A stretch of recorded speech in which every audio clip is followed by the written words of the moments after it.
Very good morning, dear student. Yesterday I sent video for question number 1 to question number 3rd. Question number 3rd का first part का मैंने आपको share किया था video. तो A B C D D तक जो है आप ए वाले पार्ट के बेस पे सॉल्व कर सकते हो, ठीक है. और ये वाला भी इसका आप एफ के बेस पे सॉल्व कर सकते हो. तो एफ वाले का क्वेश्चन समझ लो कैसे सॉल्व करोगे. यहाँ पे देखो ब्लैंक था, is divided by 48 equal to -1. Let an integer be x. Then we can write x is divided by 48 equal to -1. Okay, we can write this x upon 48 equal to -1. Here denominator is not given, so we can take 1 as a denominator. Then after cross multiplication we can write x into 1 x and -1 into 48. We can write this like this, -1 into 48, then x equal to -48, and also here we write -48. फिर देखो g वाले को कैसे solve करोगे. 20 is divided by blank था, यहाँ पे जब सॉल्व करने के बाद राइट करना. Okay, equal to -2. Let an integer be x. 20 is divided by x equal to -2. We can write this 20 upon x equal to -2 denominator. We can take 1 cross multiplication 20 into 1 and हमेशा ये minus है ना, हमेशा numerator के साथ ही count करना है. -2 into x, 20 equal to -2x. Okay, अब देखो 20 इज, अब यहाँ जो मल्टीप्लिकेशन में है वो इस साइड में जब जाएगा लेफ्ट हैंड साइड में तो ये डिवीजन फॉर्म में हो जाता है. 20 is divided by -2, then x equal to -10. ठीक है, अब देखो मैंने f पार्ट बता दिया है, g पार्ट बता दिया है. f वाले की तरह से आप e को सॉल्व कर सकते हो एंड g वाले की तरह से आप h वाले को f वाले की तरह से ही h वाले को सॉल्व कर सकते हो. अब देखो question number 4. Write 5 pair of integer a b such that a is divided by b equal to -3. One such pair is 6 -2 because 6 is divided by -2 we can get -3. Means आपको pair लिखने हैं, integers के ऐसे pair लिखने हैं. A B कैसा होना चाहिए, when we divide a by b we get always -3. Example भी उसने दिया है, जैसे 6 और -2 है, तो जब 6 को आप डिवाइड करो -2 से तो क्या गेट होगा, क्या हम लोग ऑब्टेन करेंगे -3. ऐसे ही आपको 5 पेयर्स राइट करने हैं. तो देखो सबसे पहले तो हमें देख लेंगे कि 3 टाइम्स में कौन कौन से टेबल जैसे चले जाएंगे. 2 और 6 हो गया. अब हम लोग देखते हैं 3 से. देखो यहाँ पे लिख सकते हैं हम लोग, वे write 5 pair,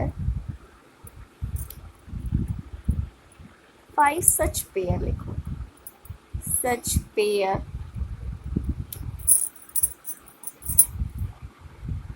अब यहाँ पे देखो -9 3 कैसे कर सकते हैं इसको. -9 को, इसको मैं बता भी दूँ, -9 को जब आप डिवाइड करोगे 3 से तो क्या ऑब्टेन होगा -3. सेकेंड वाला और लिखो, ये तो फर्स्ट हो गया. 5 पेयर लिखने हैं आपको ना, तो ये फर्स्ट हो गया. सेकेंड और क्या पेयर हो सकता है, 4 का टेबल नहीं होगा, 4 फिर 3 टाइम्स जाएगा 12, तो 12 -4 कर दो. माइनस कभी आप इसके साथ लिख दो, कभी इसके साथ लिख दो. वैसे भी 2 फॉर्म हो सकता है, एक तो ये हो गया और दूसरा क्या हो सकता था, 9 - 3 हो सकता है. यहाँ पे देखो 12 इज डिवाइडेड बाई -4. जब बाद में यहाँ पे -4 लिखना तो यहाँ पे ब्रैकेट ज़रूर यूज़ करना.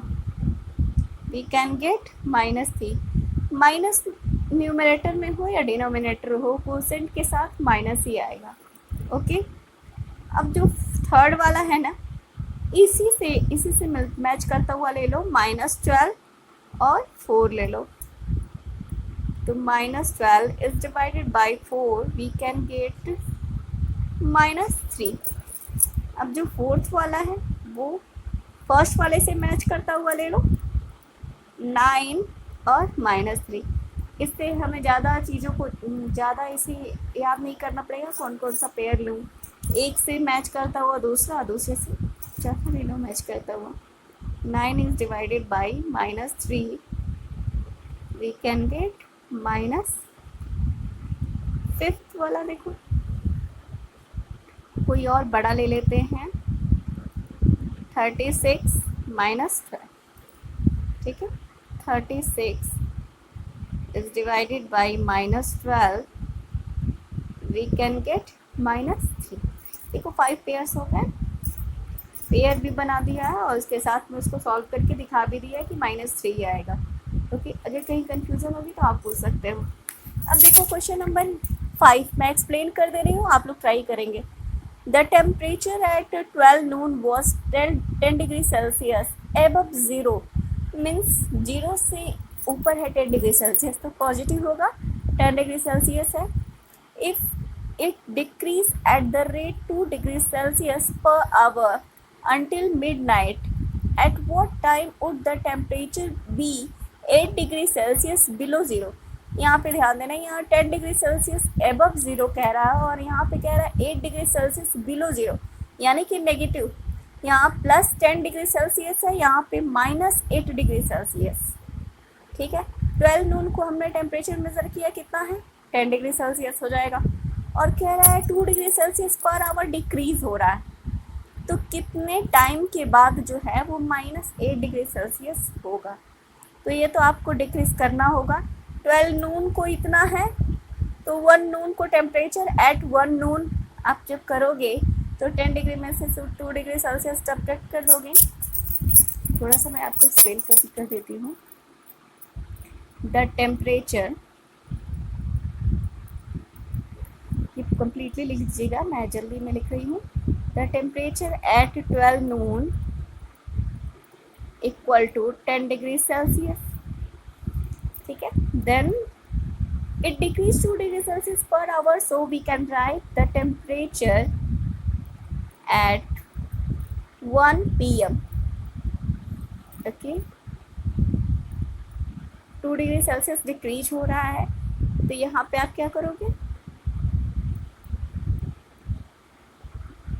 10 degree Celsius -2 degree Celsius, we can get 80 degree Celsius. ये पॉजिटिव 8 डिग्री सेल्सियस है, आपको लाना क्या है, नेगेटिव लाना है। फिर आप ऐसे ही लिखते जाओगे, the temperature at 2 PM equal to, अब यहाँ 1 PM पे 8 डिग्री सेल्सियस था तो 2 PM पे क्या हो जाएगा, 8 डिग्री सेल्सियस प्लस, यहाँ तो मैं सोच रही होगी कि मैं ब्रैकेट में क्यों यूज़ कर रही हूँ, क्योंकि डिक्रीज हो रहा है -2 डिग्री सेल्सियस और ऐड इसलिए कर रहा है क्योंकि 1 आवर इंक्रीज हुआ है ना, तो ये करेंगे तो हो जाएगा 6 डिग्री सेल्सियस। यहाँ पे भी डिग्री सेल्सियस लिख दीजिएगा, ठीक है। सॉल्व कर लेंगे ऐसे ही, प्लस माइनस का मल्टीप्लिकेशन होगा, माइनस हो जाएगा तो 6 में से 2 सब्ट्रैक्ट होगा, 8 में से 2 सब्ट्रैक्ट होगा तो 6 आ जाएगा। ऐसे ही आप 3 PM 6 degree Celsius plus in bracket 2 degrees Celsius, also we can write 6 degrees Celsius minus 2 degrees Celsius, we can get 4 degree Celsius। ऐसे ही सब्ट्रैक्ट करते जाएंगे। लास्ट में जब -8 डिग्री सेल्सियस आएगा तो टाइम देखना कि किस टाइम पे -8 डिग्री सेल्सियस आ रहा है, यही आपको लिखना है यहाँ पे। And what would be the temperature eight midnight, रात में 12, ये तो 12 नून की बात हो रही है ना, आपको ये भी बताना है कि 12 AM पे कितना टेम्परेचर था, और 2 क्वेश्चन इसमें है, और -8 डिग्री सेल्सियस कितने टाइम पर टेम्परेचर था, यानी कि टाइम बताना है जब -8 डिग्री सेल्सियस होगा, और टेम्परेचर बताना है 12 AM का। तो ये आप ट्राई कीजिएगा, नहीं आएगा तो मैं फिर से एक्सप्लेन कर दूँगी। Thank you class.